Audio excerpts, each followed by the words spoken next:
Risk number one is US political revolution. And that's a big word, revolution. There's only been 3 revolutions in states in our lifetimes that have had global implications. One in China under Deng Xiaoping, an economic revolution that brought China into the global economy and led to the biggest explosion of economic growth in a major country that we've ever witnessed. The second, a political and economic revolution in the Soviet Union under Gorbachev that failed and led to the collapse of the Soviet Union.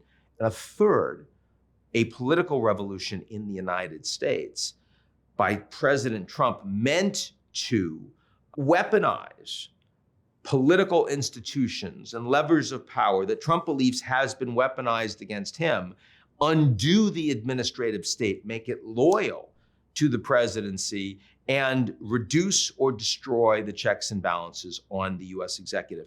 Thus far, the checks and balances have been weaker than most would have expected. The Republican Party is completely loyal to Trump. There's been no significant signs of fragmentation to date. The members of the administration this time around, compared to Trump's first term, are incredibly loyal to Trump. There's been almost no leaks from inside the administration compared to the first term.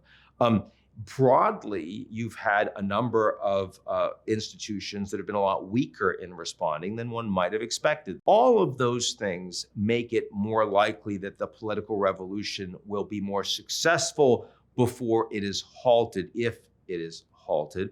But certainly playing out over the course of this year with midterm elections in November, with right now a relatively unpopular US president that understands that he could easily lose the House, whose numbers are relatively light, especially on key issues like the economy, affordability, immigration, treatment of immigrants in the United States.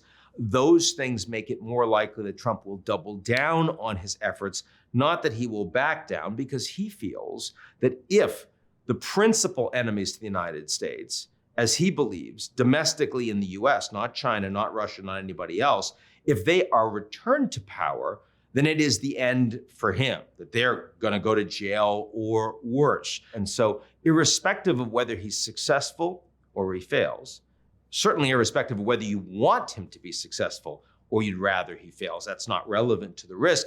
The point is that that driver of uncertainty in the United States is risk number one for 2026.